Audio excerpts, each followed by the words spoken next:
Keep them running. Hello everyone, thank you for tuning in. I'd just like to initially say happy 4th of July, United States, 250 years. It's a short run compared to some other countries, but you know, whether you like us or whether we like us or whether we dislike us, I have a really fantastic life and I'm appreciative of where I live, and I'm just very glad to be an American citizen. Today on Ride On Recordings, we've got a 929. I'm going to discuss a little bit of details about it and its history, because the 900RR to the 1000 Fireblade was hot and heavy in the 90s, and in late 90s with R1s and how Gixxers came out with their 1000. But I'm basically focusing this more on younger riders. If you want to get a good deal, you don't know a lot about motorcycles, when you get into the sport bike world, little things to look into. So let's just dig into it. All right, first and foremost, make sure you follow all traffic patterns and laws, look both ways. First thing we talked about is these older bikes, especially sport bikes. The first thing you need to look into is second gear. A lot of people will get them and they'll, try to go fast, take off fast, pop wheelies, shift really quickly. So what I'm doing right now is just kind of filling out second gear. I'll rev into it a little bit, just changed into third. Once this car passes, I'm going to drop it back down in a second. There's no odd clicks, no pops. It's not sliding in and out, so that means the fork is straight. So I believe second gear is good on this bike. For the most part, if these engines run, second gear is going to be the biggest problem for you. To dig in a little bit of history on these bikes, this 900RR was the main leader bike competition from Honda from about 1992 to the late 90s, and in the late 90s, 98 to be specific, Yamaha released the R1, and that was a very, very powerful game changer. Amplified torque, amplified horsepower, decreased weight, complete motor modification to the exhaust system to increase mid-range. So it game changer. With that and the GSXR 600, or the 1000 Gixxer, Honda had to scrounge, and so the 900RR got tweaked to the 929 to kind of basically play with that torque and horsepower game. But by 2001 going to 2002, the 929 was already revamped again to the 954, and by 03 going into 04, it was the 1000, which is the 1000 Fireblade that they still make today. Now, as we were talking from a price point, this motorcycle is extremely clean. You find bikes with these lower miles on them, even 25 years old. I'm saying for that $4,500 range. And for a beginner stepping into the leader bike world, I think this is an absolute fantastic decision. The new Fireblade, the 2026 Fireblade, yes, it puts out 220 horsepower versus this 150, but it's going to cost you $30,000. And if that is your first bike, you're more than likely not going to keep it long enough to pay it off, so just think about the negative equity. So back to this bike. This bike is running extremely smooth. I'm in 6th gear, cruising at about 60 miles per hour. Up around this curve, there's another straight point, and what I'm going to do is what they call a top gear roll-on. I'm not going to downshift it.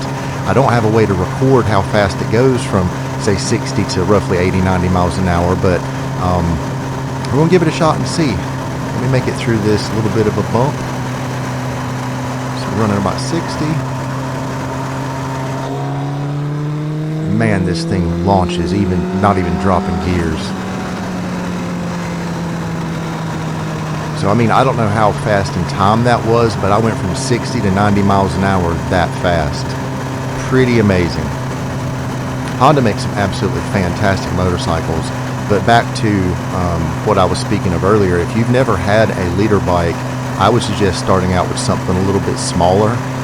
Work your way up so you can kind of get a feel for it. But even 600s are super scary fast these days. The next thing I'd like to start talking about is road safety. And this is something for you beginners to really start paying attention to. And the one thing that you're going to have to watch out for even more are people driving with their phones. My dad taught me something very, very important when I first started driving. I've been riding motorcycles since I was 4, but he basically said expect everything to come after you. So if you're at an intersection, expect the cars not to stop. If there's a vehicle in the other lane, expect them to come over into this lane. If you see a vehicle with its right turn blinker on, don't pass it on the left because they could have accidentally put the wrong blinker on. So just always expect everything at its worst. I know that sounds horrible, but a lot of people like racing these bikes. I was young, I understand it, but you got to be ever vigilant. Another little thing to watch out for. So we're coming up on this T-section, and in every intersection, T-section, curves, there's going to be debris. So just be careful, try not to make any weird fast movements. But you see all the little rocks and sand here. So if you're turning or you're braking or you're accelerating too fast, those rocks are going to cause your wheels to become unstable and likely slide out from under you. I was young, I've been out here in the country my whole life and raced these bikes. I thought this was a racetrack, but I'm telling you right now, this is not a racetrack. You see this curve? This is just a standard agricultural environment. So what's out here? There's going to be animals, there's going to be tractors, there's going to be traffic. So you can't see around this curve. So how do you know someone's not going to be in your lane when you come around it? You don't know it. So expect them to be coming in your lane.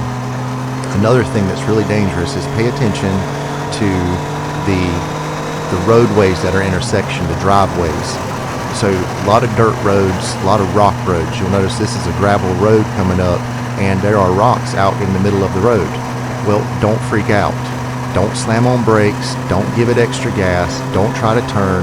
Just straighten out, go through it without making much movement, and you'll be fine. But just pay attention to what's coming onto the road. I've had so many situations growing up out here. I know these roads like the back of my hand, but you're going to notice just ahead of us a curve that's even sharper.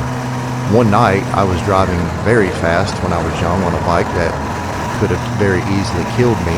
I came upon a curve and lo and behold, on the other side there was a black bear right in the middle of the street. So I've come around curves like this where there was not only the bear, I have almost hit a cow, I have almost hit a horse, and I have similarly had a Dalmatian jump out of a ditch directly in front of me, and it was unavoidable. I broke the poor dog's back and wrecked my motorcycle. So be careful. Expect things to come after you. Back at the bike again, I don't know if you guys and girls can tell, this bike is shifting very smoothly. It runs smooth. The shock absorption is doing exactly what it's supposed to do. I'm even surprised by the tires. For a $600 bike, this is, I've roughly got about $850 in. This is a fantastic motorcycle.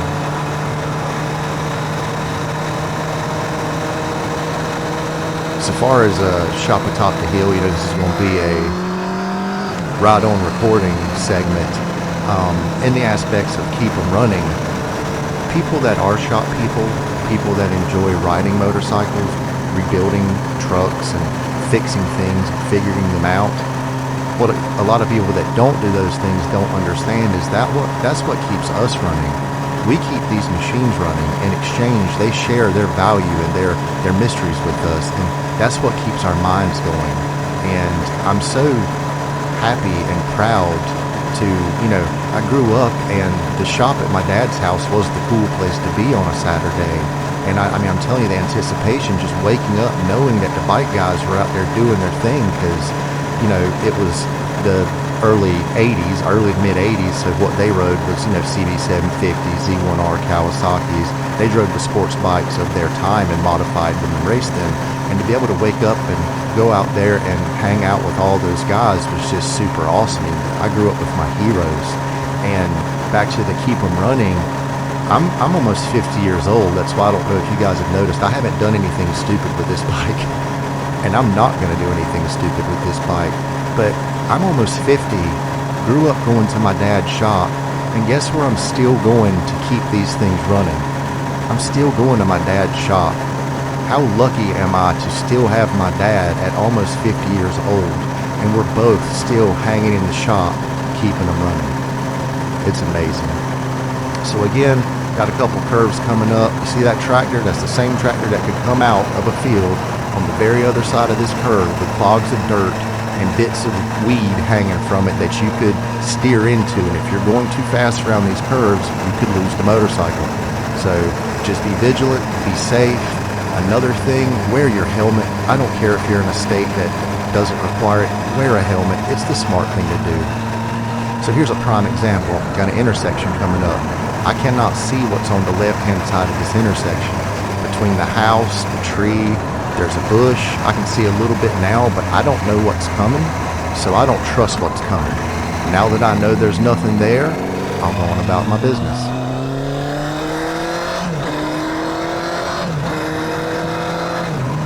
Listen to that engine. It sounds absolutely amazing.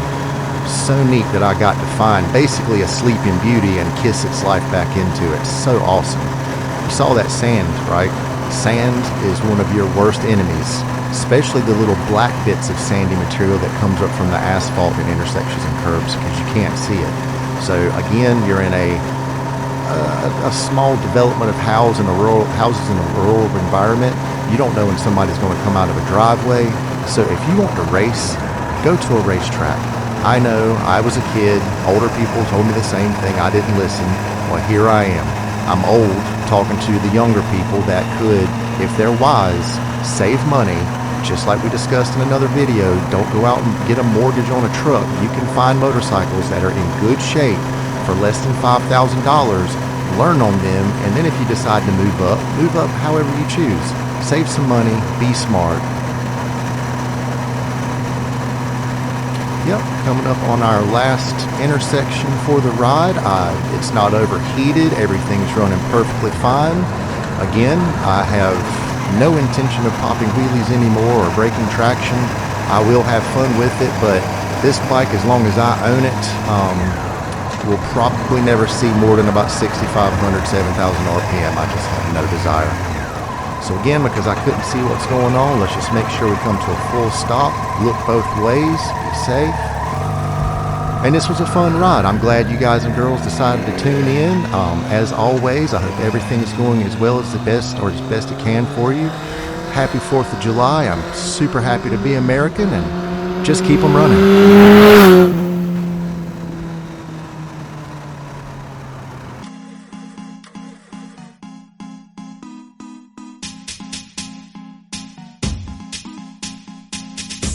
Keep them running.